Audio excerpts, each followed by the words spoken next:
باللہ من الشیطان الرجیم بسم اللہ الرحمن الرحیم۔ اللہ تبارک و تعالیٰ کے نام سے شروع جو بڑا مہربان اور نہایت رحم کرنے والا۔ حضرت موسیٰ علیہ السلام کی زندگی میں آنے والی وہ مقدس گھڑی کہ جس گھڑی کے اندر اللہ تبارک و تعالیٰ نے اپنے پیارے نبی حضرت موسیٰ علیہ السلام سے ارشاد فرمایا کہ اے موسیٰ اپنے جوتے کو اتار دو اور میرے قریب آ جاؤ۔ پیارے دوستو، حضرت موسیٰ علیہ السلام کو فرعون کے گھر پرورش کروانے کے بعد جب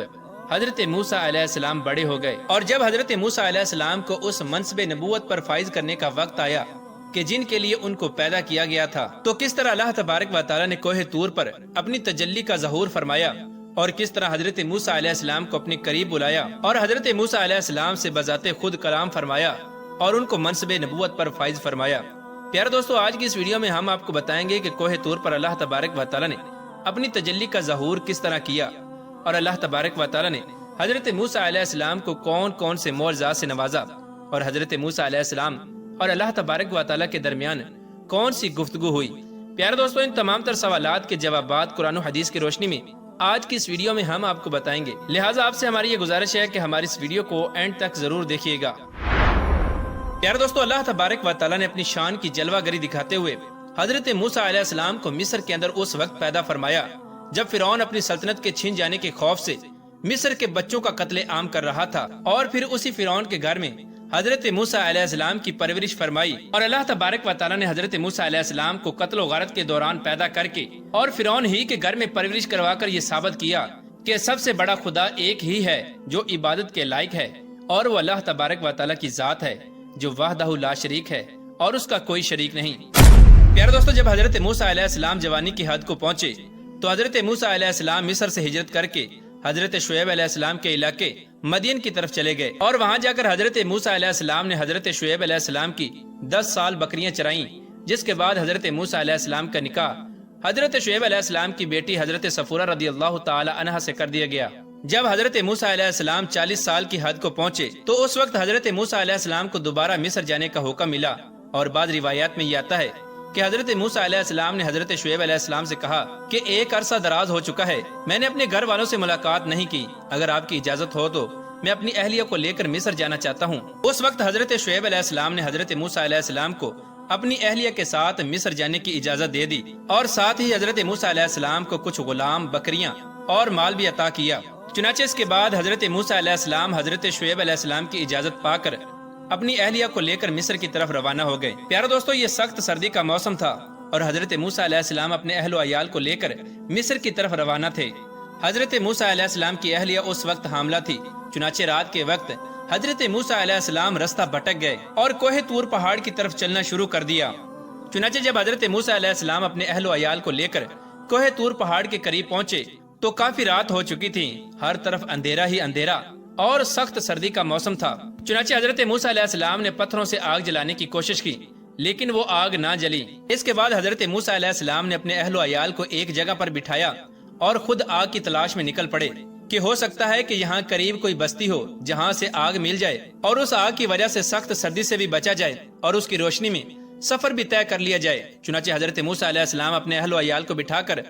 آگ کی تلاش میں نکل پڑے۔ اسی دوران حضرت موسیٰ علیہ السلام چلتے چلتے ایک ایسے مقام پر پہنچے جہاں آپ کو دور سے آگ جلتی ہوئی دکھائی دی، تو حضرت موسیٰ علیہ السلام اس آگ کو دیکھ کر بہت خوش ہوئے اور اس آگ کی طرف بڑھنے لگے۔ پیارے دوستو، وہاں عجیب و غریب بات یہ تھی کہ وہ آگ ایک سر سبز درخت پر جل رہی تھی، اور یہ آگ در حقیقت اللہ تبارک و تعالیٰ کی ایک خاص تجلی کا ظہور تھا جو حضرت موسیٰ علیہ السلام دیکھ رہے تھے۔ چنانچہ جب حضرت موسیٰ علیہ السلام کوہ طور پہاڑ پر پہنچے اور اس آگ کے قریب ہوئے تو وہ آگ بہت زیادہ تھی جو سبز رنگ کے درخت پر جل رہی تھی، اور کمال کی بات یہ تھی کہ اس آگ کی وجہ سے اس درخت کو کسی قسم کا کوئی نقصان نہیں ہو رہا تھا، بلکہ اس آگ کی وجہ سے وہ درخت پہلے سے کہیں زیادہ خوبصورت اور سرسبز اور چمکدار ہو رہا تھا۔ پیارے دوستو، مفسرین ارشاد فرماتے ہیں کہ حضرت موسیٰ علیہ السلام نے جس آگ کو دیکھا تھا در حقیقت وہ آگ نہ تھی، بلکہ اللہ تبارک و تعالیٰ کی ذات کا ایک خاص نور تھا جس کا دیدار حضرت موسیٰ علیہ السلام کو کرایا گیا، اور چونکہ حضرت موسیٰ علیہ السلام نے اس کو آگ خیال کیا تھا، لہٰذا اللہ تبارک و تعالیٰ نے اس کو قرآن پاک میں آگ ہی کہا ہے، لیکن حقیقت یہ ہے کہ وہ اللہ تبارک و تعالیٰ کی خاص تجلی اور اللہ تبارک و تعالیٰ کا نور تھا۔ حضرت موسیٰ علیہ السلام بڑی حیرانی کے ساتھ یہ منظر دیکھ رہے تھے کہ اچانک غائب سے آواز آئی کہ اے موسیٰ علیہ السلام، تو حضرت موسیٰ علیہ السلام نے بڑی جلدی سے جواب دیا کہ کون ہے؟ حضرت موسیٰ علیہ السلام نے جلدی سے جواب اس وجہ سے دیا تاکہ جو کوئی بھی انسان ہو وہ میرے سامنے آئے اور اس سے انس حاصل ہو۔ چنانچہ حضرت موسیٰ علیہ السلام نے اس آواز کے جواب میں کئی مرتبہ کہا کہ آپ کون ہیں؟ میں تمہاری آواز سن رہا ہوں۔ حضرت موسیٰ علیہ السلام عرض کرنے لگے کہ میں تیری آواز سن رہا ہوں لیکن میں تجھے دیکھ نہیں پا رہا۔ حضرت موسیٰ علیہ السلام پوچھنے لگے کہ تو کون ہے اور کہاں پر ہے؟ تو اس وقت اللہ تبارک و تعالیٰ کی طرف سے یہ ندا آئی کہ میں تیرے اوپر، تیرے نیچے، تیرے آگے اور تیرے پیچھے اور تیری شاہ رگ سے بھی زیادہ قریب ہوں۔ جب حضرت موسیٰ علیہ السلام نے اللہ تبارک و تعالیٰ کا یہ کلام سنا تو حضرت موسیٰ علیہ السلام فوراً سمجھ گئے کہ اس شان کے لائق تو صرف ایک ہی ذات ہے اور وہ میرے رب اللہ تبارک و تعالیٰ کی پاکیزہ ذات ہے۔ پھر اس کے بعد اللہ تبارک و تعالیٰ کی طرف سے ندا آئی کہ اے حضرت موسیٰ علیہ السلام، میں ہوں تمہارا پروردگار اللہ، اپنے جوتوں کو اتار دو اور میرے قریب آ جاؤ کیونکہ تم طور کی مقدس وادی میں کھڑے ہو۔ اللہ تبارک و تعالیٰ نے حضرت موسیٰ علیہ السلام سے فرمایا کہ میرے اور قریب آ جاؤ، میں نے تمہیں اپنی رسالت کے لیے چن لیا ہے اور تم کو جو وحی کی جا رہی ہے اس کو کان لگا کر سنو۔ اللہ تبارک و تعالیٰ ارشاد فرمانے لگا کہ اے موسیٰ علیہ السلام، میں ہی تمہارا خدا ہوں اور میرے سوا کوئی بندگی کے لائق نہیں، بس میری ہی عبادت کرو اور میری یاد کے لیے نماز قائم کرو، اور یاد رکھو کہ قیامت کی گھڑی ضرور آئے گی تاکہ ایمان والوں کی آزمائش ہو جائے، اور پھر جس کا جیسا عمل ہوگا اسی کے مطابق اس کو بدلہ دیا جائے گا۔ اور جو لوگ آخرت پر ایمان نہیں رکھتے اور اپنی خواہشات کے غلام بن چکے ہیں، ان کے پیچھے لگ کر غافل نہ ہو جانا ورنہ تباہ ہو جاؤ گے۔ پیارے دوستو، جب اللہ تبارک و تعالیٰ اپنے پیارے نبی حضرت موسیٰ علیہ السلام سے کلام فرما رہا تھا تو حضرت موسیٰ علیہ السلام اپنے رب کی تجلیات کے اندر مست اور مسرور تھے اور اپنے رب کا کلام سن رہے تھے۔ اس کے بعد اللہ تبارک و تعالیٰ نے حضرت موسیٰ علیہ السلام سے ارشاد فرمایا کہ اے موسیٰ علیہ السلام، تمہارے دائیں ہاتھ میں کیا ہے؟ تو حضرت موسیٰ علیہ السلام نے عرض کی کہ یا رب العالمین، کہ یہ میرا عصا ہے، اس سے میں اپنی بکریوں پر پتے جاڑتا ہوں اور اس کے سہارے چلتا ہوں اور اس عصا پر ٹیک لگاتا ہوں اور اس سے اور بہت سارے کام لیتا ہوں۔ چنانچہ اللہ تبارک و تعالیٰ نے حکم فرمایا کہ اے موسیٰ علیہ السلام، اپنے عصا مبارک کو زمین پر ڈال دو۔ تو حضرت موسیٰ علیہ السلام نے اللہ تبارک و تعالیٰ کے حکم کے مطابق اس عصا کو جیسے ہی زمین پر ڈالا تو کیا دیکھتے ہیں کہ وہ عصا مبارک ایک بہت بڑا سانپ بن چکا ہے اور بل کھا رہا ہے۔ یہ منظر دیکھ کر حضرت موسیٰ علیہ السلام ڈر گئے۔ پھر اس کے بعد وہ عصا مبارک ایک بہت بڑا اژدہا بن کر دوڑنے لگا۔ یہ منظر دیکھ کر حضرت موسیٰ علیہ السلام ڈر کے مارے بھاگ گئے۔ جب حضرت موسیٰ علیہ السلام ڈر کے مارے ادھر ادھر بھاگنے لگے تو اللہ تبارک و تعالیٰ نے ارشاد فرمایا کہ اے موسیٰ علیہ السلام، ڈرو مت، تم ہمارے رسول ہو اور ہمارے رسولوں کی یہ شان ہے کہ وہ ڈرا نہیں کرتے۔ واپس پلٹو اور اس سانپ کو اپنے دائیں ہاتھ سے پکڑ لو۔ چنانچہ حضرت موسیٰ علیہ السلام نے ڈرتے ڈرتے اس سانپ کو پکڑا تو وہ دیکھتے ہی دیکھتے دوبارہ سے عصا بن گیا۔ پھر اس کے بعد اللہ تبارک و تعالیٰ نے حضرت موسیٰ علیہ السلام کو حکم فرمایا کہ اپنا دایاں ہاتھ اپنی بغل میں رکھو اور اس کو دوبارہ باہر نکالو۔ چنانچہ حضرت موسیٰ علیہ السلام نے اللہ تبارک و تعالیٰ کے حکم کے مطابق ایسا ہی کیا اور اپنا دایاں ہاتھ اپنی بغل میں رکھا، اور جب اس ہاتھ کو بغل سے باہر نکالا تو وہ ہاتھ دوسرے ہاتھ کی نسبت انتہائی روشن اور چمکدار تھا۔ اس کے بعد اللہ تبارک و تعالیٰ نے حضرت موسیٰ علیہ السلام سے ارشاد فرمایا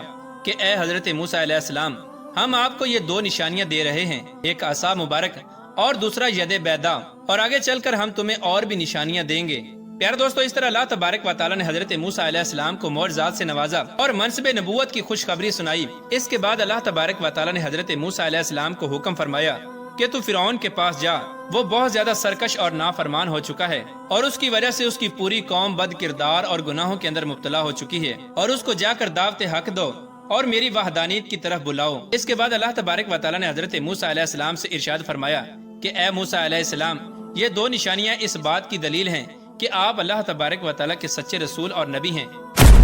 پیارے دوستو، اس طرح اللہ تبارک و تعالیٰ نے حضرت موسیٰ علیہ السلام کو نبوت سے نوازنے کے بعد فرعون کو دعوت حق دینے کا حکم دیا اور حضرت موسیٰ علیہ السلام سے فرمایا کہ فرعون سے نرمی سے بات کرنا، کہ ہو سکتا ہے کہ اس کا دل ہدایت قبول کر لے۔ چنانچہ اس وقت مصر کے اندر فرعون کی حکومت دنیا کی سب سے طاقتور حکومت تھی اور فرعون ایک جابر اور ظالم بادشاہ تھا، اور حضرت موسیٰ علیہ السلام کے لیے امتحان یہ تھا کہ اللہ تبارک و تعالیٰ نے اسی فرعون کی ہدایت کے لیے حضرت موسیٰ علیہ السلام کو مبعوث فرمایا۔ اور چونکہ حضرت موسیٰ علیہ السلام فرعون کے ہر طرح کے ظلم سے واقف تھے اور وہ خوب جانتے تھے کہ فرعون کس طرح کا انسان ہے، لہٰذا اس وجہ سے اللہ تبارک و تعالیٰ کا یہ حکم سن کر ایک مرتبہ تو حضرت موسیٰ علیہ السلام ڈر گئے اور اللہ تبارک و تعالیٰ کی بارگاہ میں بڑی عاجزی کے ساتھ یہ گزارش کرنے لگے کہ یا رب العالمین مجھے اندیشہ ہے کہ فرعون مجھے جھٹلا دے گا۔ حضرت موسیٰ علیہ السلام کی زبان مبارک کے اندر لکنت بھی تھی اور آپ کو کلام کرنے میں دشواری ہوتی تھی۔ چنانچہ حضرت موسیٰ علیہ السلام نے اللہ تبارک و تعالیٰ کی بارگاہ میں عرض کی کہ یا رب العالمین میرے بھائی کے ساتھ میری مدد فرما تاکہ میں فرعون تک تیرا پیغام ٹھیک طرح سے پہنچا سکوں اور میرا بھائی میرا سہارا بن جائے۔ اور ساتھ ہی حضرت موسیٰ علیہ السلام نے اللہ تبارک و تعالیٰ کی بارگاہ میں اپنی زبان کی لکنت کو ختم کرنے کی بھی دعا کی تو اللہ تبارک و تعالیٰ نے ارشاد فرمایا کہ اے موسیٰ علیہ السلام تمہاری دعا قبول ہوئی اور ہم تمہارے بھائی کے ذریعے تمہارے ہاتھ مضبوط کریں گے۔ اس طرح اللہ تبارک و تعالیٰ نے حضرت موسیٰ علیہ السلام کو منصب نبوت پر فائز فرمایا اور آپ کی زبان کی لکنت کو ختم کر دیا گیا۔ اس طرح حضرت موسیٰ علیہ السلام اللہ تبارک و تعالیٰ کی ذات کے ساتھ ہم کلامی کا شرف حاصل کرنے کے بعد جب دوبارہ واپس اپنی بیوی کے پاس آئے تو سارا واقعہ اپنی بیوی کو سنایا اور پوری رات وہیں پر بسر کی، اور جیسے ہی صبح ہوئی تو حضرت موسیٰ علیہ السلام اللہ تبارک و تعالیٰ کے حکم سے اپنے اہل و عیال کو لے کر مصر کی طرف روانہ ہو گئے۔